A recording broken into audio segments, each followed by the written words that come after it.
High সবাইকে, আমি Ananya and again welcome back to my daily blogs.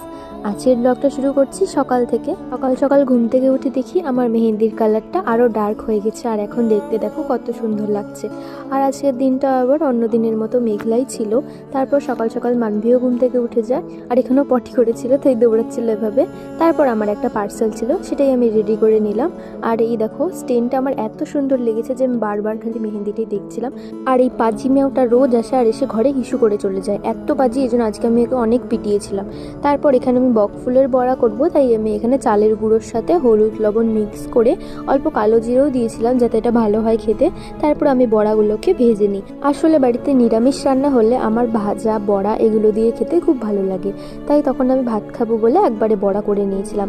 আর এখানে ছিল পুদিনা পাতার চাটনি, বড়া, একটা মিষ্টি কুমড়োর ভাজা, তার সাথে ছিল এখানে ঝিঙের বাটা, আর এখানে ছিল ঢ্যাঁড়সের তরকারি।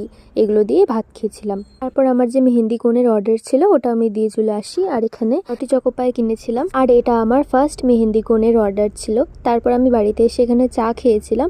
আর এখানে মানভীও ঘোরাঘুরি করছিল, ক্যামেরা দেখেও অনেকদিন পরে আবার এভাবে স্মাইল দিল। তারপর বৌদি ফোনে একটা গান বাজিয়েছিল, ওটা শুনেই মানভী খুব ডান্স করছিল। আর অনেক দিন পরেই মানভীর সাথে দেখা হয়, তাই একটু ওর সাথে টাইম স্পেন্ড করছিলাম। আর এখানেও ফুল গাছগুলো ধরছিল। তারপর পরে মানভীও চলে যায়, আর আমি এখানে আমার ম্যামের ভিডিও ক্লিপ নিচ্ছিলাম। তারপর সন্ধ্যাবেলা আমি চলে যাই টিউশন পড়াতে।